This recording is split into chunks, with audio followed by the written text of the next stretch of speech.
Hello, Hello, and welcome to the Off Air Voiceover Podcast. My name, of course, is Michael. Mine's Jen. Do you remember the good old days when we used to try and do the title together? Oh, yeah. Oh, I miss those days. It got a bit cringe at one point, though, didn't it? It got really cringe, yeah. That's why we dropped the... I mean, to be fair, that's why we dropped the intro, because, like, you know, I know people find us all the time, so it's new for them, but, like, when you have, like, consistent listeners, you have to skip. Oh, God, do you do that, seconds. though? I'm like, I know if I'm as a podcast that I regularly listen to, I'm like, well, it starts about a minute and a half. Right, exactly, so I am yeah. skipping to a minute and a half. Exactly. That's why I Yeah. got rid of it. I was like, just have a few seconds of an intro, just get on with it. Do you know Just what I mean? get on with it. That's what everyone is screaming at us when they're listening. Yeah. So, episode 8 was supposed to be the last one, but we decided to do a cheeky little 9th one. We really, couldn't keep away. Just a little bit of a roundup, just to sort of... I think, well, first and foremost, I'd like to start by just saying a big thank you to everyone that's obviously been listening, been sharing, been downloading, and of course to the people that took their time out to, you know, sit with us and share thoughts and insights. And that kind of is one of the reasons why we're doing this one, because kind of just reflect on that and just, you know, observe what we learned and talk about some of the things that we picked up on and feel like summarise I know it's our podcast, but I feel like I've learned so much this season. There have been so many lovely bits of gold nugget information. Yeah, I enjoyed. I mean, every episode had something, but the Mighty Giant one I found quite interesting when they talked about what they do when voiceovers submit inquiries, because, you know, like, obviously, if you that was very different, wasn't it? Actually, like, they want videos or like really personalised stuff, because I think we all try and personalise a bit, don't we? But theirs was I think you have to. way more. Yeah, you can't get away with just hello person. I couldn't even do that, I'm sorry. Have you seen sometimes people forget they do that? Like, if they use ChatGPT to send emails out, they actually send the template and don't delete where it says insert name here. Oh, I've not had that. But when you get those generic ones, people contact you on Instagram and they're like, hello, user. Hello, Jen Lawton Hunt, voiceover artist and actor. You're like, oh, mate, come on. Yeah. I do, it's like, sometimes I do get, like, on Instagram's a good one, you do sometimes get these messages through these DMs saying, like, they're trying to go for, like, collaborations where, like, we think you'd be an amazing fit to wear our jewellery. Like, really? Me? Have you ever seen me wear jewellery? Once? Like, I'm well aware that this is spam. Like, mine's always, like, fitness and active wear. I'm like, but I found that really interesting. This basically said that, when you reach out, like, if you don't, like, we hear this all the time, like, you know, just send and forget, you know, what happens sometimes, and obviously this is only one company's perspective, but what happens when you send those emails, and they were saying that, we store it, we hear you, we see you, we don't have time to respond, and I just found that a little bit more reassuring and encouraging. And like I said, that is just one company. But I think it was interesting as well, and I had a little bit of so I've not worked with Mighty Giant before. I'd love to in the future if they're listening. They're well aware. But I have contacted them previously, and I have spent time personalising. I have been on, I have looked at the stuff that they do and found stuff that particularly resonates, and, you know, talked about that. But then I have mentioned credits to people I work with, and I have worked with Pepsi, and I will have said I've worked with Pepsi, and that's something that they picked out, being like, there's no point mentioning you've worked for Pepsi, for example, if we're a small company. I'm like, oh, the shame. I definitely think he has seen my email and cited it in this podcast. Do you know what? I actually did that once on my website when I was trying to do, like, because obviously you have to, like, do a bit of self-promotion. Yeah. And I did that, and I was like, voice for, like, global juggernauts like Amazon, PayPal. Yeah. And then I was like, but I also love working for the independents as well. And I got rid of it because I was like, does this make it sound like, you know, I just love voicing for these big companies? Like, no, it's irrelevant. You know what I mean? But I think it's fine to be proud of those things as well. Of course, but yeah. But you don't want it. If you reach out to an independent company, I suppose I just just because I was proud, I was like, yes, I'm going to mention these things. But they're like, how is it helpful? How is that helpful to us? Right, which is true. So I've never gone down that road. But you have to listen. I think a bit of self-bragging is essential. Like, you have to brag a little bit. People have to. Yeah. Do you know what I mean? You know, if you've done something crazy, you're not going to keep stum about it. You got to. I think we're in the business of self-promotion. Yeah, that has been something that I've really learned doing this job. Actually, is just, if I am not going to shout about myself, literally no one else is going to. Like, you have to be proud of yourself and what you've achieved and talk about it. There's no point just being like, yeah, I'm really proud that I work for Pepsi. I have to fucking tell people. Otherwise, it's not going to help.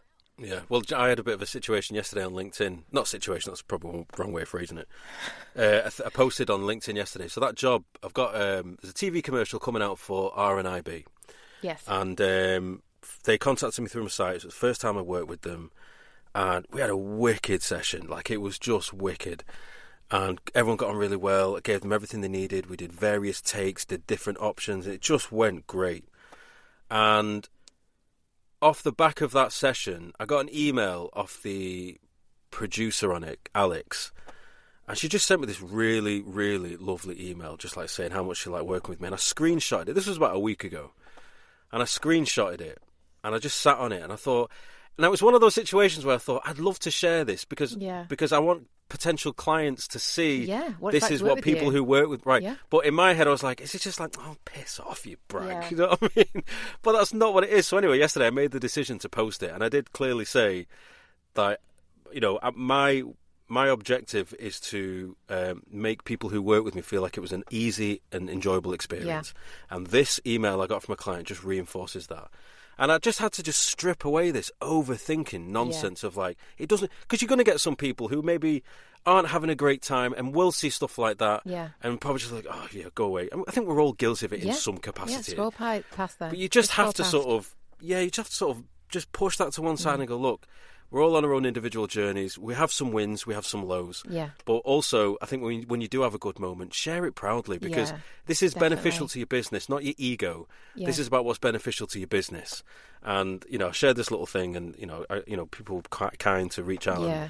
I actually got one person from an agent, not an agent, like a cat, what do you call it, like a roster company out in, I forgot where he is now, a guy called Telmo. He goes, oh, would you like to join us? I was like, you know, these things, people notice is what I'm saying. Yes, you know what definitely. I mean? So business to self-promotion is important. But I've always struggled with that sort of, we'll say imposter syndrome, but I've always struggled with that overthinking of like, I want people to think I'm coming across as like some sort of ego. Again, it's a stereotype, but it is very like un-British. The idea, and like I know everybody's different, but certainly in my household growing up, we didn't show off. We didn't you know, you quash those feelings of pride. And no, my parents are amazing, but you just didn't talk about it like that because it was seen as showing off. So it's kind of unlearning some of that bullshit as well, and being proud and doing it in the right way, I guess. Yeah, as well.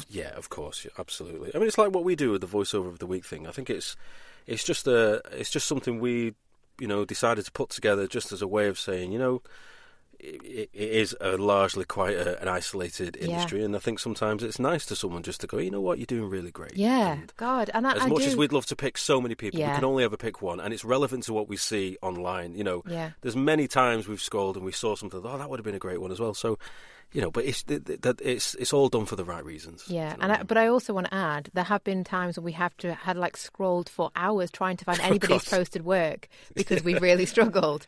Just because, and so if you do get, and this is always difficult because so often we don't get the work that we do, but if you do get it, share it because we are actively looking. So many people will be. Like I say, it's just to give shout outs to people. Yeah, it's just nice, isn't it? Spring in the step, just to say you're doing great. Yeah. What else did you take away? Anything else that stuck out that you sort of learned? I think one of the biggest things was like everybody had a different process, didn't they, for casting? Like everyone had a slightly different process, but there were some real common themes. And something that really stuck out to me was bringing yourself to a performance, being authentic, enjoying it, and like adding your own personality to the brief seemed to be a theme that ran throughout everybody, and that was really encouraging because we're so often, like you said, we second guess what people want and we think, oh well, they've written this so they must want this, but actually just bringing yourself to it is going to make it unique and interesting and individual. So that was really nice. I think it's self-explanatory to say that, you know, obviously make yourself easy to work with, but apparently it's more common than we realised. I know, right? I just thought that was a given. Don't be a dick should be like an obvious thing to do. It's quite surprising how often people are saying, like, you'd be surprised. Like, I just like, if you want to work with people, then it should go hand in hand that in order to get work and sustain work, then just be accommodating, be, you know, easy to work with. Don't be diva-ish, don't be difficult. Don't be a knob. These seemed like dead obvious things, but apparently some people still do it. And I just, you know, listen, I'm not here to tell people what to do in the slightest, but just don't be a dick. No one deserves that. You know, it's things like that I found quite surprising. But I agree. I think there was I think at its core, everybody had the same. Obviously, everyone had the same objective in terms of, working with talent, what they look for. But some people had different ways of going about it. Like Kristen was saying that she will listen to pretty much everything.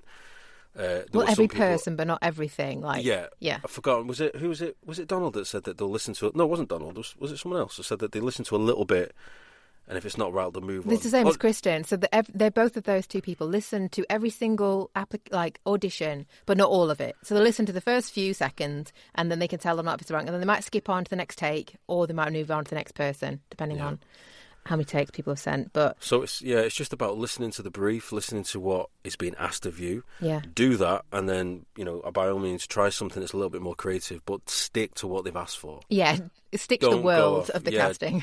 It's like Kristen said as well. Like people applying for roles that they're just clearly not right. If we want different someone like a young girl, and stuff people have talked about, like what the fuck, people? Because I just think stuff like that. The thing is, not only does it potentially waste the casting director's time, it also shows that you're not listening. Yeah. And direction is really, really crucial for someone to want to work with you. Yeah. Like, can you take direction? So or that you have the arrogance that you think, Yeah. actually, you know what? I'm going to ignore everything they've written and do it anyway. Right, exactly. So whilst maybe I believe some people do that with the right intention of thinking, but if they hear this, they might love it. I get it. And I fully do understand where that headspace might be. But similarly, also think about you're going against what you've been asked to do. Yeah. So be creative is what we've basically learned, but stick to what we've asked for, and then do a backup option, which is a little bit more you, or always be you, but be a little bit more. You can do wild cards and stuff. Yeah, was it Catherine who'd said about the person just screaming at the start of the? Don't do that. But I do think I did say on one of them, like I do think some people, and I'm semi guilty of it, but I never submitted it, but. I do think some people, they get so invested in this character that they want to get right so much that it's possible that you go from where you started and you build up this character in your head and you try and bring it to life, that you almost move away from where you started from, and now you've got something completely different, but you believe it because they've become so real to you. And you're forgetting that's your wild card then, isn't it? Because you have created like a whole character slightly away from their brief. I think that sounds amazing. But maybe then do one that is more closely aligned to their brief. Yeah, and then also obviously demos, that's a given. I've contacted Henry Willard, my new commercial reel, thinking about chatting to Justin and stuff about getting a good reel that shows your range. He was saying about it wasn't necessarily just range, it was like just what you're good at, you know what I mean? Like focus on, we want to hear you, we want to hear what you're best at. And I think although the reel that I've got at the moment is that, because it's my pieces of work, I just think on reflection, it's booked me work, but I feel like it's now sounding outdated, and I think good. It has to really reflect you, doesn't it? It really does, yeah. And I think like I've picked some pieces of work that I like, but I think now it's time to get back in the studio and record a good reel, which is up-to-date, representative of me and the style of work I like to do, and it's me putting my best foot forward. So I'm curating the scripts, obviously record everything. Henry's going to do all the audio production. I'm really, really looking forward to hearing that, because I've got a great, there's a very clear theme with this reel, and I do think that from all the types of stuff I like to do, I think this reel will be a really good representation of me and what I'm about. So yeah, so that was good, because I think, sometimes, I don't know, I think, you put your work out there, you put your reels out there in the hope to get work, but not everything's going to click with everyone, and that's perfectly okay. But at least I think that the key thing is make sure, and I'm talking to myself here, what you are putting out is the best representation of you. Yeah. The one that I've got at the moment, there's nothing wrong with it. It's just not a produced reel. It's just clips of work that some have had award nominations for, so I know the good pieces. But it feels like a mishmash, you know what I mean? So there has to be like it has to feel like a cohesive whole, doesn't it? In the end of the day. Yeah, definitely. So that was something I've been sitting on for a bit. But I think from all the conversations we had, first thing I came away from, I was thinking brand new reel, and I think I probably would actually like to get a gaming reel done as well, like a good character reel. And I'm probably going to speak to Donald about that, because he's working with Rich, isn't he? Or Martin at Sonic Pond, he is like the one that everybody talks to, but he's got like a 1 year waiting list. Yeah, but I mean, because I've worked with Martin obviously for a couple, and one for the gaming reel, but he, just dropping that in there, clang, he does have this like massive waiting list. But I know for both reels that I've done with him, I have snuck in when someone's like pulled out and I've snuck in, and they're like, "Oh, you free next Monday?" and I might be able to do it. So he does consider that as well. But yeah, it's he works in a similar way. That he does he prefer you to have your own scripts, or he's got a new team now, hasn't he? Though there's a lady, I don't forget what her name is. There's a lady that does the scripts. I forgot what's her name. I saw her on socials yesterday. Donald's working on his team for demos, for gaming demos. Yeah. And there's a girl that works for them as well. She does script writing, I'm sure. Hang on. For Sonic Bond? Oh, no, sorry. No. Sorry, I'm talking about Richard. Oh, sorry. My mistake. Yeah, he's got a number of people, hasn't he, working with him now. Hang on, so I'm just trying to find it. I'll find it later. Yeah, I'll find it later. Rich, I'll find him there. But yes, that's getting a good team around him. It's worth chatting to Donald and stuff.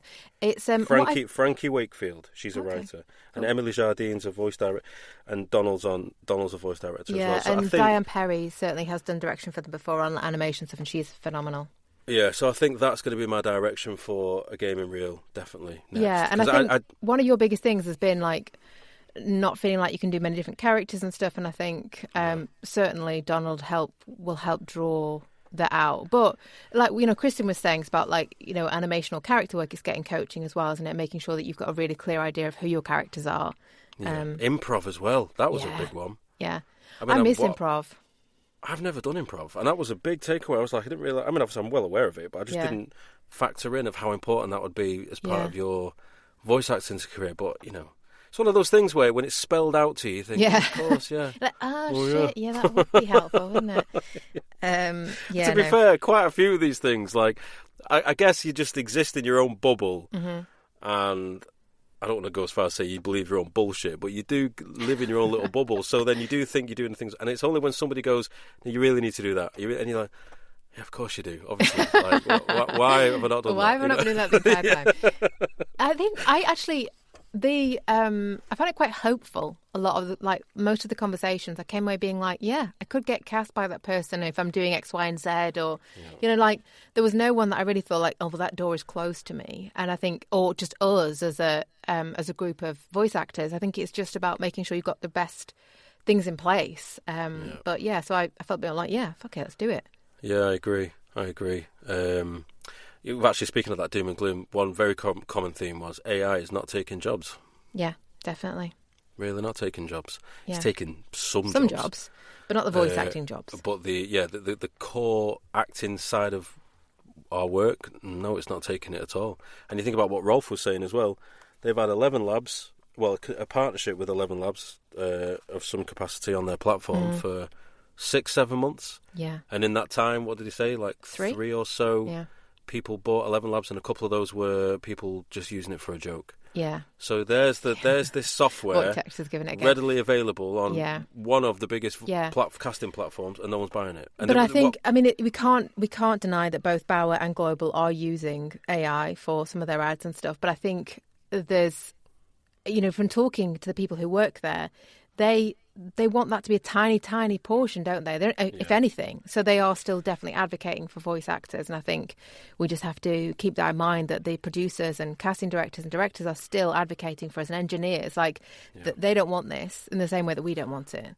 Well, I think a couple of big takeaways I got, particularly thinking about the Rolf conversation, was his idea that he believes, based on the data that he's got and the stats that he's seen, he thinks that auditioning, as we know it, will probably cease to exist in the next 4 or 5 years. Yeah. That doesn't frighten me at all, because when you apply the correct context, what he's seen was that what having AI on the platform has done has allowed people to copy and paste a little portion of their script, hear that voice actor in AI format, and that has been the catalyst of going, yep, they'll do. If that's good enough, well, obviously not good enough, but if that's what they sound like on the script, roughly in AI, so we know that the real version will be even better. Yeah. So they're using that and as I can a see streamlining process. Yeah, and definitely the conversation with him made me want to check that out more. I think certainly for pay-to-plays and stuff, I'm not sure about, with our direct clients and stuff. If you're contacting like the mighty giants of the world directly, I can't see that in the next 4 or 5 years them. I don't know, maybe, wanting that. I just think we're starting to get into a stage where the idea of AI being used as the tool that it always was meant to be is starting to make a bit more sense. Yeah. So if it is going to start working as, like I say, I think to deflect against it, isn't necessarily a great idea for long term. Like I think understanding where it fits in, and thinking about the auditioning process as an example, if you did have an AI version of your voice on your website, for example, that people can just only get an idea. And it's the control, isn't it? That's what we need to have. Of course, yeah. And I'm not advocating having your own... the control. And I think, that's where I initially felt, the panic initially was that it just felt so out of my, ken. The knowledge of that was just, I just didn't know what... But at the moment, it's still very Wild West. I still don't feel comfortable... Somebody put if you did a synthetic version, somebody used a bit of script to see what it sounded like. You have no control. So I wouldn't go near it at the moment. But what I'm saying is, thinking into the future, if the landscape, based on what Rolf has said from what he's seen on the platform, if the landscape is that people are using AI as just a quick way of seeing what you sound like without having to contact you, without having to do an audition, they just quickly check out an AI, doesn't it? In a way, and then off the back of that they book you. I was like, well, if that's how it looks, if that's how it's currently being used, then that makes sense in terms of it being used as a tool. For me, I'm not thinking time-wise and everything. That sounds great in some ways. It's really helpful, but the sad part of that is that auditioning is a chance to act. It's a chance to perform, and there's some real joy in that. And I think especially if you're newer to the industry, that is how you learn. That is, obviously you should be learning through coaching and things, but it's another way, isn't it, to kind of get practice in and find your feet. So I think it's circumstantial. I think you're talking about auditioning for your 2-minute corporate video. Yeah, okay. But stuff that requires a performance will always require a performance. Yeah, okay. I think it's just more. I think it's more your run-of-the-mill work, which, like I say, is you explain a video, your corporate video. Yeah. In 5 years' time, we might be at a point where they just run your voice in AI format for a quick sound test, and they go, that's perfect, let's get him booked. Or her books. So if from what Rolf was saying, if that's what it looks like, I'm like, okay, well, that does make sense. I'll be interested to see. But similarly, though, all that being said, at the same token, like from what a lot of other people are saying, is like, no, real voices, real performances will always trump a synthetic one. So and doesn't matter how much more it's improving, which inevitably it will do. I think from what we've heard from a lot of people is that the nuances of a real person will always be the advantage. And you just have to work on your craft, though. Yeah, definitely. What was the other one? What was the other thing we got told? We got told many things, Mike. I'm not sure what you're referring to. That was pretty much it in a nutshell, wasn't it? There was something else. There was that something else. That was 8 episodes summed up. No, but there was just before we started talking about the AI. Already, just there wasn't before we started going to the AI thing. There was something else that was on my mind. I was going to mention. I've completely forgot what it was. I think as well, just to add while you're thinking, how nice people are. Like I know it's a really obvious thing to say, but casting people really are rooting for us. The vast majority, I know a couple of people saying they're looking at reasons not to hire you, but I think most are looking for reasons to hire you. They want you to do well. They are, they are really championing voice actors, and they want to work with good people, and they're creatives at the end of the day. It's lovely. That's a good point, as well. But I suppose in a just as a bounce off from the AI thing, it kind of relates because like I said, they're creatives. They want. Like a casting director is looking for a great performance because it's going to elevate the project no matter what it is. Them, and then they know it's going to move listeners. So they are rooting for the actors to do the best they can. It's just and that's why obviously the main takeaway theme was to work on your craft. You got to learn how to act. Improv was a big one that was taken away from me as well. But I think just feel good about yourself and bring yourself to all this. Or every audition and every job that you get, bring yourself, because that's what people want. Genuinely, that's what they want to hear and see.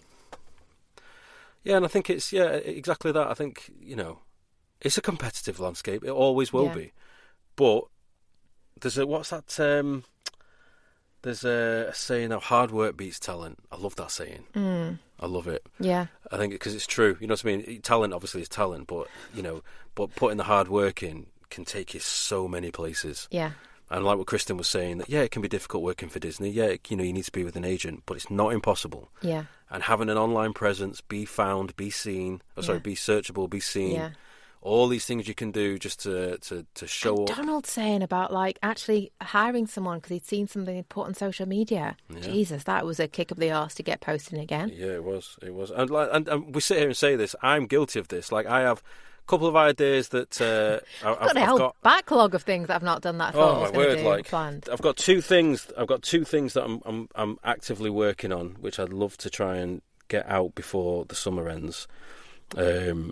Which is all part of the creative process again, and again, it's just a way for people to see what you're about, showcase what skills you've got, learn from it, build on it, get better. And I think you just don't know who's looking. No, and I think like Emily was saying as well, like connect with them as well. Make an effort to connect with them as people, and champion their work and what they're doing, because we all want that. So I think don't be afraid to try and connect with the guests that we've had on this series, because they're all amazing. They've all been really forthcoming about that. Yeah, they have. And if you go back in each of the episodes, their details are in the show notes. Yeah. So their don't website harass links. them, obviously. Don't say like, Michael and Jen, so I can harass you. Don't do that. But definitely reach out and give them some love.